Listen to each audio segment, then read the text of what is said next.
Siguro in front of our negosyo community, Go Negosyo community, I'd like to submit my first 100 days output to the President. Kasama na po dyan yung pagpapaikli ng pagkuha ng business permits and licensing to 2 days, dati 10 days. Pag-establish po ng ating mga negosyo centers.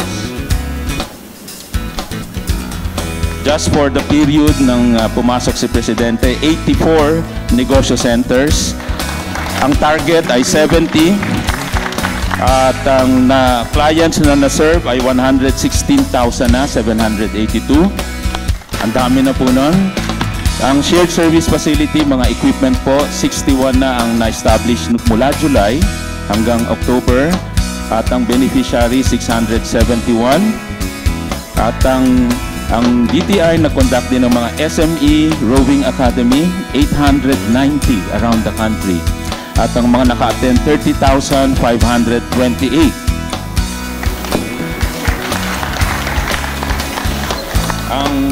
Ang programa po natin ngayon na nandito tayo, Project Kapatid, Mentor, Me, Roll Out with the Go Negosyo family and the PCCI, ECOP. Ito na po ang nagawang mga napuntahan na cities, 9 cities, nag-contact tayo ng ganitong klaseng seminar. Participants, 2,944. Nag-update po kami kahapon, actually 3,100 na ang participants natin.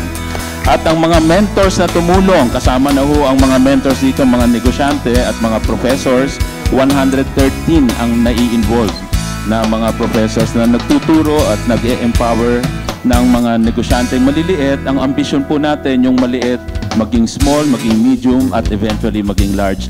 Gusto po natin mag-level up sila. So, yun po ang pagnenegosyo. So, allow me to present just a few. Hindi ko na ho kinumpleto dahil marami. Congratulations, Mon Lopez. And,